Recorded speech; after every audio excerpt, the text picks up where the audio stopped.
Hello everyone, and welcome back to my channel, where everything you are about to hear and see has been done in one take. I'm your host, the One Take Man, and welcome once again to Daft Punk Month Free, where, for a slight change of pace compared to the previous 2 months, I'll be talking about the visual output of the titular French house duo. Today on the chopping block is their second feature-length film production, Electroma. Also known as Daft Punk's Electroma, this movie is directed by the duo and also co-written by them, alongside producer Paul Hahn and editor Cédric Hervé, who you might recall me mentioning in last week's video. First screened at the Cannes Film Festival in 2006, the movie wasn't really widely released until March of 2007, and the critical consensus surrounding it seemed to be mostly positive. Do I agree with the critical consensus? The TLDW for this review is, if I am left with one impression from this movie, I think that's a fire truck, please ignore it.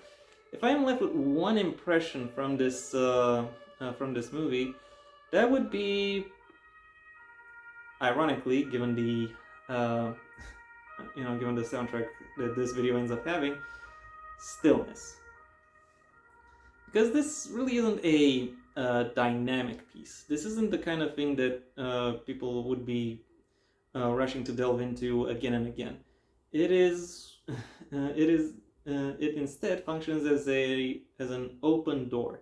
It is a request for you to look into what it is showing you, an invitation towards contemplation. So if you find that if you find yourself looking for a for a movie with a more meditative aspect to the way it is put together and shown on screen, you are very likely to find what it is that you want to see within this picture. And now that I'm done with the general aspects of the movie, it's time I delved into some specifics. The plot of this movie follows two humanoid robots as they travel through a desert landscape as well as a suburban one, so a different kind of desert, lol. And these travels serve as bookends for a transformation both of these lead characters undergo.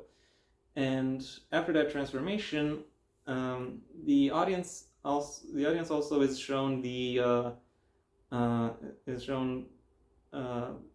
reaction of both the lead characters and the rest of the character cast, both to the transformation itself and to its consequences. The plot of this movie is incredibly slim. You could really I imagine the filmmakers could have very easily told the same story in about or even less than half its runtime. This movie really isn't about the narrative it is telling, but rather the main focus really is on how that narrative is presented. And to that end, I fully have to credit Thomas Bangalter, who, aside from being a co-director of this movie, also happens to be its cinematographer. And he has proven to be quite effective at using the cinematic language in order to present this movie in its best light, so to speak. It is quite interesting to behold. Hypnotic, dreamlike without being surreal, and it manages to hit basically all of the relevant emotional beats in such a way as to draw a meaningful reaction out of its audience. So when a movie has to, it can be broad, it can be awe-inspiring, it can be specific, it can be intimate, it can be it can be disruptive, it can be it can be uncomfortable, but all of that basically always comes in the in the service of whatever mood the scene the scene presented is supposed to be in.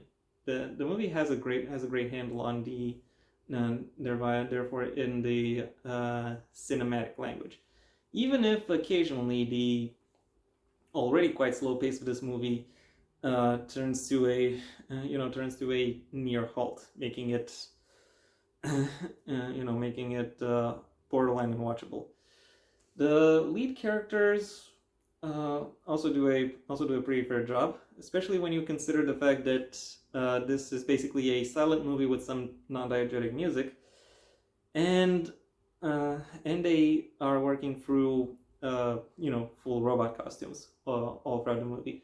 Yet nevertheless, they are still capable of showcasing the impressions that their characters go through, and I think audiences will be readily capable of connecting to their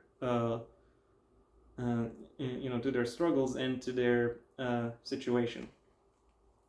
And that's pretty much all I could say about this movie without delving too deeply into any particular without any spoilers or interpretations that arise on my end. And I have to say, I think this approach to both narrative and feature minimalism, as I've perhaps already highlighted in the TLDW, is basically a feature. It is the intention behind the movie, because in order to make this movie, the filmmakers use a somewhat restrained number of elements, most of which are nostalgically tainted, in order to paint a frame for the audience. Notice I didn't say picture. I said frame, because the picture of this movie is constructed in the minds of the audience, and in order to allow for that construction to occur, there are many aspects that this movie does not indulge in, and by that I mean by that I mean that there are aspects it doesn't employ and